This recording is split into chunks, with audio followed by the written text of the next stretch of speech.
Hey guys, welcome back to Monetary Concepts. Today, I've got a question for you. What do whale teeth, rocks, seashells, and rum all have in common? Well, we're going to find out, aren't we? So these were examples of early currencies or money. Certain cultures have used whale's teeth. There's multiple communities that have used certain forms of rocks. One that's often talked about is there is a island that used these rocks with holes in them, and the size of the rock kind of determined the value of it.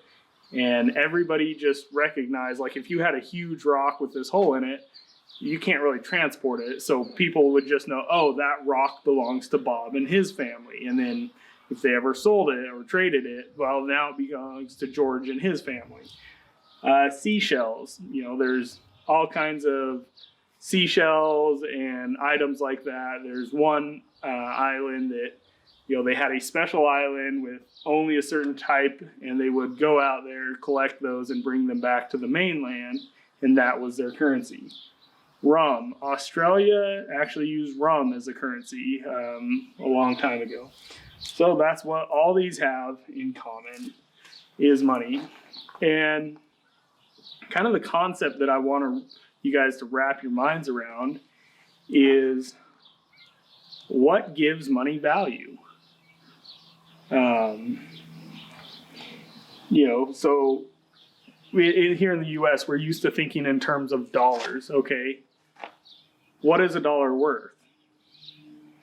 Well, it's subject, right? Like, we think we know, I go work for, $10 an hour or $20 an hour. Okay, that's what it's worth. What can I buy with that? And what gives it the value? Okay.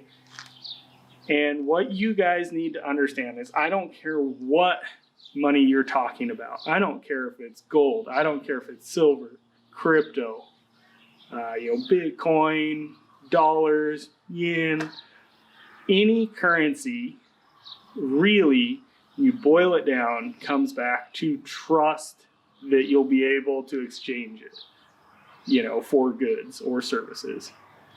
It always boils back down to trust. Now, a lot of gold fans will say, oh, well, you can't trust the US dollar because it's backed by nothing and stuff. And I'd like to ask, okay, what backs gold? Well, it's got intrinsic value. Okay, what is intrinsic value? Well, it's value that's natural. It's automatic. It's intrinsic. Okay, well, what is intrinsically valuable about gold? Well, I'll tell you what's intrinsically valued.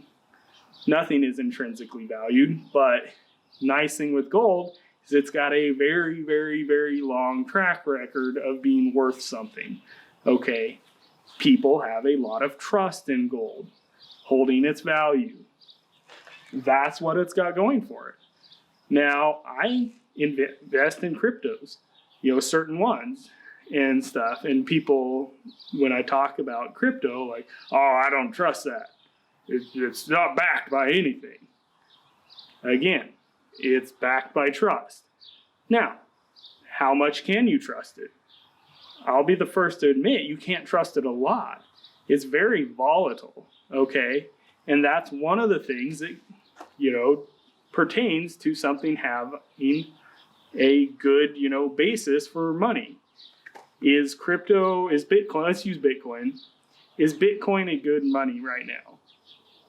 Well, to be good money, it has to be highly portable, it has to be divisible, it has to be recognizable, it has to be, it'll hold its value. There's like 8 or 9 things, I can't remember, that has to be to make a good money source, right? Does everybody recognize Bitcoin? No, most people have heard about it. They probably wouldn't even know the symbol. Is it got a lot of value? Well, at current time, yes, it does, right? Okay, so one Bitcoin right now is about 35,000. Okay, but that also leads to a problem with Bitcoin. It's not stable. Okay, so if, let's say I want to sell my house, I sell it, let's hypothetically say I sell my house for 10 Bitcoin, okay? Tomorrow, am I going to be a millionaire or am I going to be buying a loaf of bread? We don't know because it's so up and down, you know? So people would say, oh, well, it sounds like you're not into crypto or Bitcoin. No, that's not true. It needs time to prove itself, okay?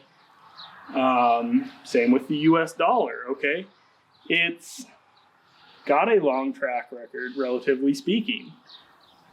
It's built a lot of trust, especially being the world's reserve currency, like we talked about.